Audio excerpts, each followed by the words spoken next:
आज चाहिँ हाम्रो पानी बिग्रिरहेको थियो क्या। पानी आज भनेर होइन, पानी हिजोबाट नै आएको छैन है। जुन चाहिँ लाइन हाम्रो मेन पाइप थियो त्यहाँबाट पनि पानी आएको छैन। अनि हामीले चाहिँ सुनेको थियो कि यहाँमा चाहिँ पानी मेन पाइपको पानी गयो भने चाहिँ निकै दिनसम्म पानी आउँदैन अरे भनेर। त्यही कारणले बुढाले चाहिँ यता सिमपानी चाहिँ पाइप लगाएर तानेको थियो। त्यो पानी पनि आउनु छोड्यो क्या। त्यो लागि फुपू र भदैनी चाहिँ हिँडेको क्या पानी बनाउनु। यहाँ छ अझै एउटा जोइन, हामीले चाहिँ यहाँ जोइन खोलेर जानुपर्छ किनकि माथिबाट बलुवाहरू पसेको हुन्छ क्या। त्यही कारणले यहाँ चाहिँ खोल्नुपर्छ। यहाँ खोलेर फेरि भदैनी लाग्यौँ माथिपट्टि जहाँबाट हामीले पानी तानेको छौँ त्यहाँ है। अनि यति घाम लागेको छ। यो चाहिँ अहिले बिहानको 7 बजिरहेछ है। 7 बजी यति घाम लागेर उज्यालो भएको छ क्या। अनि यहाँबाट हामीले पानी खान्छौँ। यहाँ जुन चाहिँ भित्र सिमपानी निक्लिन्छ हाम्रो चाहिँ त्यहीँबाट तानेको, मतलब जहाँबाट सफा पानी हुन्छ त्यहाँबाट तानिन्छ। अनि यहाँ पनि जुन चाहिँ हामीले सफा गर्दैछौँ त्यहाँबाट पनि 2-3 घरले खान्छ क्या पानी। तर कस्तो गन्ध भएको रहेछ, ल्याउ भएन। एकदम कस्तो सिकसिक लागेर आयो क्या भदैनी र मलाई चाहिँ। भदैनी र मैले चाहिँ पुरै सफा गरिदिएँ किनकि खान्छ पानी युज पनि गर्छ। कस्तो नराम्रो देखिरहेको थियो क्या ल्याउ। त्यही कारणले भदैनी मैले एकदम क्लिन गरिदिउँ।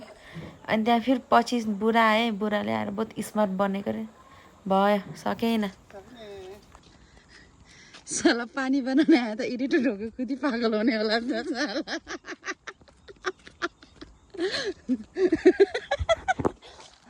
आखिर में जाके दीदी ने सॉल्व किया, पता है?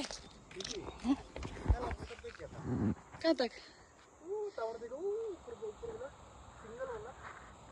वो तार तक गया था।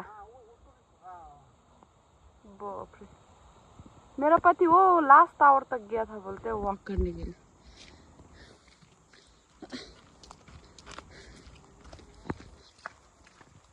कसम यस्तो गाह्रो हुँदैछ नि पानी तान्नु। हामीले पानी तान्नु नजानेको पनि होला। पानी भइसकेको नि त। जहाँ बुढा आएर फेरि बिगारिदिएर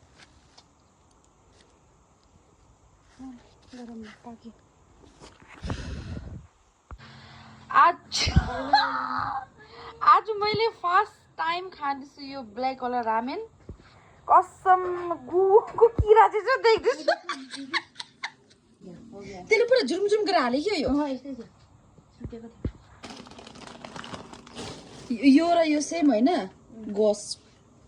गस पेपर योला।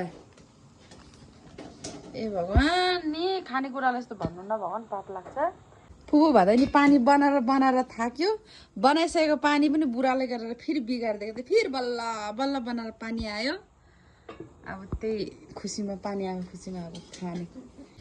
यहाँ छ कालो खाले रमेन, के भन्नु मलाई, हट गस पेपर न के अरे। अनि यो चाहिँ हाम्रो नर्मल बुल्डक।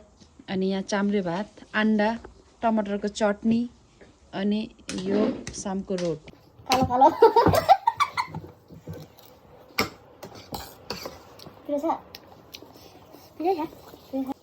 यो कालो देखेर कस्तो अजिब लाग्दैछ यार। पिरो रहेछ।